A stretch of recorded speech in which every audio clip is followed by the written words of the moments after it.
কাটিগড়ার রাজনীতিতে নতুন প্রতিশ্রুতি, নতুন সমীকরণ। বিধায়ক নির্বাচিত হলে কাটিগড়াকে সম জেলায় উন্নীত করা, কালাইন বাজার ও পার্শ্ববর্তী এলাকা নিয়ে পৌরসভা গঠন, এমনই একাধিক বড় ঘোষণা করেছেন বিজেপি প্রার্থী কমলাক্ষ দে পুরকায়স্থ। শুধু উন্নয়ন নয়, আবেগের কথাও তুলে ধরেছেন তিনি। তার বক্তব্য, সুখে না থাকলেও দুঃখে কাটিগড়াবাসীর পাশে থাকবেন তিনি। অতীতে যাদের বিধায়ক বানানো হয়েছে তারা এলাকার কথা বলেননি বলেও অভিযোগ তুলেছেন কালাইনে একটি নির্বাচনী সভায়। এদিকে দলীয় ঐক্যের বার্তা দিয়ে মান অভিমান ভুলে বিজেপিকে ভোট দেওয়ার আহ্বান জানানো হয়েছে। কালাইন বিজেপি মণ্ডল সভাপতির কথায় অস্তিত্ব রক্ষার স্বার্থেই বিজেপিকে জয়ী করা প্রয়োজন। কি বললেন কমলাক্ষ দে পুরকায়স্থ এবং নিত্য গোপাল দাস, চলুন সরাসরি শুনে নেওয়া যাক। একটু আগে আমরা যখন এখানে অ্যাড্রেসিং করেছি যে জিপি প্রেসিডেন্ট, এপি মেম্বার, আমি বিশ্বাস করি সামনের দিন আমাদের অ্যাড্রেসিংটা অন্যরকম হবে। চেয়ারম্যান, ভাইস চেয়ারম্যান বলে আমরা অ্যাড্রেসিং করবো কিছুদিনের মধ্যে। আমরা কালাইনকে মিউনিসিপ্যালিটি করতে চাই এবং সেটা করার জন্য সব ফর্মালিটিস রেডি হয়ে গিয়েছিল। সেখানে লিস্ট পাঠিয়ে দিলে মুখ্যমন্ত্রী বলেছিলেন যে সেটাকে অ্যাপ্রুভাল করে দেবেন, কিন্তু যখন লিস্টটা রেডি করলাম সেটা আমার মন মতো হয়নি। আমি ঠিকভাবে সেটাকে আমি গ্রহণ করতে পারিনি। তার জন্য বললাম যে ইলেকশনের আগে, এখন আর দরকার নেই, আফটার ইলেকশন আপনাদের সঙ্গে যোগাযোগ করে আপনাদের সঙ্গে কথাবার্তা বলে আমি কথা দিয়ে গেলাম যে ভগবান যদি সব ঠিক থাকে within a very short time কালাইনকে আমি মিউনিসিপ্যালিটি রূপান্তরিত করব। আমাদের চাওয়া পাওয়া, আমাদের প্রত্যাশা অনেক। বিগত দিনে বেনিফিশিয়ারি স্কিম, আমাদের রেশন কার্ড বা যে ধরনের প্রকল্পই বলুন, সেই প্রকল্পগুলো আমাদের পোর্টালে গিয়ে আপলোড হয় বা পোর্টালে এন্ট্রি করা হয়। সেটা আমাদেরকে শিলচর গিয়ে উন্নয়ন বিভাগে গিয়ে করতে হয়। লিস্ট এখান থেকে পাঠানো হয়। দেয়ার ইজ এ সিন্ডিকেট, সেখানে একটা সিন্ডিকেট থাকে। সেই সিন্ডিকেটের জন্য আমরা আমাদের মানুষের নামকে আমরা অন্তর্ভুক্ত করতে পারি না। মুখ্যমন্ত্রীর সঙ্গে আমার কথা হয়েছে, আমি কথা দিলাম যে অতি কম দিনের ভিতরে আমরা কাঠিগড়াকে সমজেলায় রূপান্তরিত করব। অন্তত আমরা আমাদের কাজ করতে পারবো। আমাদের চাওয়া পাওয়া আমাদের কাঠিগড়ার মধ্যে থাকবে। ছোট একটা অরুণোদয় আমাদের সদরে যেতে হয়, রেশন কার্ডের জন্য সদরে যেতে হয়, এসডিএলসির মিটিংয়ের জন্য সদরে যেতে হয়। অর্থাৎ ছোট কাজের জন্য আমরা শিলচরের ডিসি অফিসে যেতে হয় এবং ডিসি অফিসে যখন যাই 500 1000 টাকা খরচ, দুপুরে খাওয়ার খরচ, অর্থাৎ একটা দিন চলে যায়। তাই আমি মনে করি যে সমজেলা অতি কম দিনের ভিতরে সমজেলা হবে এবং তার জন্য এই বৃহত্তর মানুষ, এই বৃহত্তর অঞ্চলের জনসাধারণ আমরা উপকৃত হব। আমি আপনাদেরকে কথা দিয়ে গেলাম যে হয়তোবা সবসময় আনন্দের সময় ওই সময় থাকতে পারবো না, হয়তো আনন্দের সময় হয়তোবা সবসময় বাইরে থাকতে পারি, কিন্তু যদি কোনো প্রবলেম হয়, যদি কোনো অসুবিধা হয়, যদি কেউ এরকম কোনো ঘটনা করে, কমলাক্ষ দে পুরকায়স্থ রাতে 12টা হোক আর সকাল 5টা হোক, আমি আপনাদের সঙ্গে থাকবো। আমি মনে করি আজকের দিনে মুখ্যমন্ত্রী হেমন্ত বিশ্ব শর্মা, তারপরে যদি আমরা কাজগুলো করতে পারি না, যদি এটা আমরার ব্যর্থতা, অতএব ডেভেলপমেন্টের স্বার্থে, উন্নয়নের স্বার্থে সব মিলিয়ে যাতে আমরা চলতে পারি। আপনার সবার মঙ্গল হোক, আপনার সবার ভালো হোক, আপনার সুস্বাস্থ্য আমি কামনা করলাম। 1-2 দিন কষ্ট করেন, মুখ্যমন্ত্রী সভা দেওয়া আপনারা যাইবা বিশ্বাস করি। আর সামনের 5 বছর আপনার লেগে আমি কষ্ট করবো। এটা লেগে হইলাম না, আমি এটা লেগে হইলাম যে 15 বছরের ত্যাগ, 15 বছরের তপস্যা, সেই 15 বছরের ত্যাগ, 15 বছর তপস্যা। আমি একদম সাধারণ করে একটা ছেলে, আমার বাবা বা কেউ আমরা রাজনীতির লেগে কেউ জড়িত আছি না। আমি কলেজে জিএস হয়েছি, ভিপি হয়েছি। আফটার দ্যাট আমি 3-3বার বিধায়ক হয়েছি। ঘরে একদিনও বইছি না এবং কেউ লোকে টাউটামিও করছি না, দালালিও করছি না। আজকে আপনার দাঁড়িয়ে হইয়া গেলাম 5 বছর পরে অন্তত যাতে বুক ফুলে হইতে পারি যে না, আপনার অঞ্চলের বিধায়ক আসলাম আমি, আর বিধায়ক দেখায় এই কাম হয়েছে। আসামের বুকও খাটি করে একটা প্রতিষ্ঠিত সমষ্টিতে রূপান্তরিত হয়েছে। সেটাই আমরা প্রত্যাশা, সেটাই আমরা চাওয়া পাওয়া, সেটাই আমরা সংকল্প। সেই সংকল্প নিয়ে যাতে আমরা গাইতে পারি, সবার সহযোগিতা কামনা করলাম, আমার যুবক ভাইরা সহযোগিতা কামনা করলাম, আমার মারা সহযোগিতা কামনা করলাম। আর বিশ্বাস করি যেহেতু এত মার যখন আশীর্বাদ থাকে, যখন কোনো সন্তান রেখে বাড়িতে পারতো না, এত বাবারা যখন আশীর্বাদ থাকে যখন, তখন কেউ সন্তান দিতে পারতো না। নিশ্চয়ই আপনার আশীর্বাদ আছে। আর আমরা এটাকে বিশ্বাস করি একজন বাবায় তার সন্তানকে নিয়ে বাড়াইছে পূজা দেখা। পূজা যখন বাড়াইছে তখন সে তার বাবারে খবর যে বাবা খালি থেকে মা ঠাকুর দেখি বাবা ঠাকুর তো দেখি না। তখন তোরে বালা পায় খাই বেশি কইছে তুমি পাও ঠিক আছে, কিন্তু আমার মা একটু মানে বেশি বালা পায়। কইছে তোর যে লাগে তাই খারে খস কয় না, এটা তোমার কই না, তুমি কইলে গাইলেই ভাই মারো, আমরা মারে হয়ে কিছু লাগে দেখি।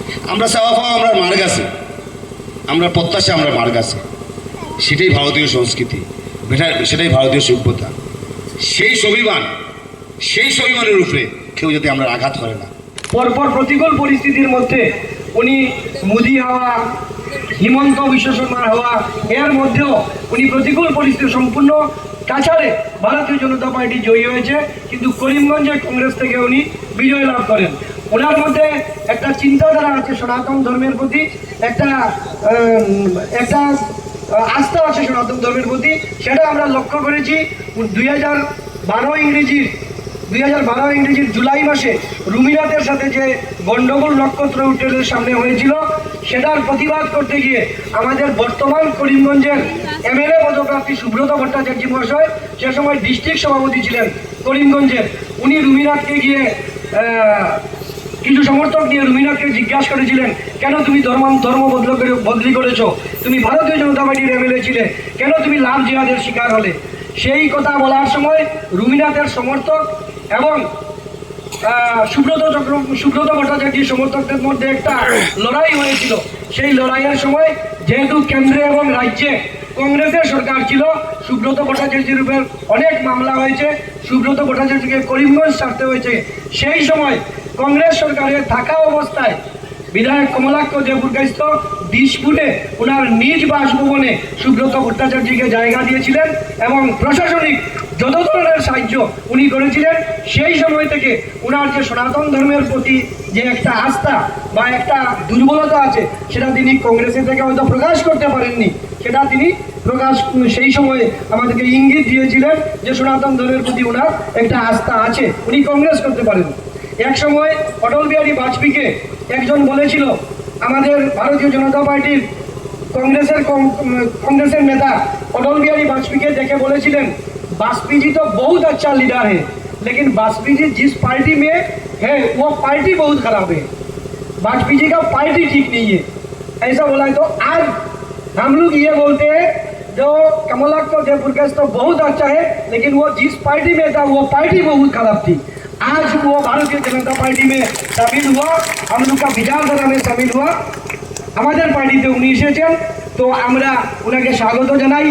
কমলাক্ষ দেবপুরকাইস্তর সাথে অনেক মানুষ দীর্ঘ 18 মাস থেকে অনেক মানুষ ওনাকে সহযোগিতা করেছেন।